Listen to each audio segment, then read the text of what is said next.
गीता हमें सिखाती है कि मानसिक शांति और जीवन के बाद मोक्ष की प्राप्ति के लिए यह आवश्यक है कि हम अपनी इच्छाओं को नियंत्रण में रख सकें।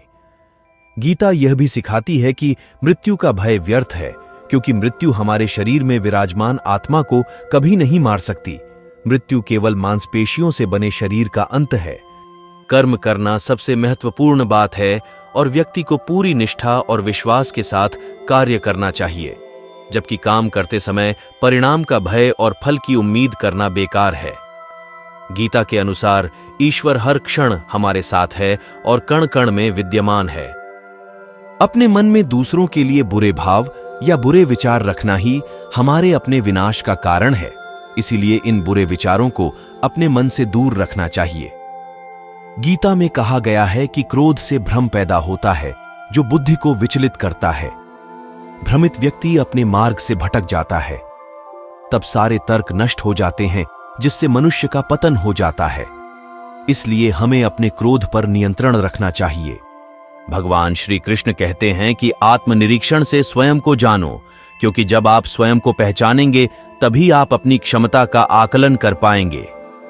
ज्ञान रूपी तलवार से अज्ञान का नाश करना चाहिए। जब कोई व्यक्ति अपनी क्षमता का आकलन करता है तभी उसका उद्धार हो पाता है। मनुष्य के भीतर सुख और आनंद का वास है, लेकिन मनुष्य उसे स्त्री में, घर में और बाहरी सुखों में ढूंढ रहा है। मनुष्य इंद्रियों के अधीन है, इसलिए जीवन में विकार और परेशानियां आती हैं। भगवान श्री कृष्ण कहते हैं कि मृत्यु एक अपरिवर्तनीय सत्य है, लेकिन केवल यह शरीर नश्वर है। आत्मा अजर अमर है। आत्मा को कोई काट नहीं सकता, अग्नि जला नहीं सकती और जल उसे गीला नहीं कर सकता।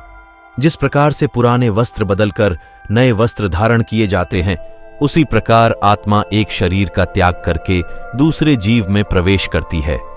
जुआ, मद्यपान, परस्त्री गमन, अनैतिक संबंध, हिंसा, असत्य, मद, आसक्ति और निर्दयता, इन सब में कलयुग का वास है।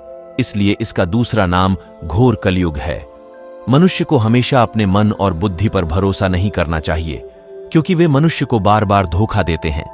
स्वयं को निर्दोष मानना बहुत बड़ा पाप सिद्ध होता है।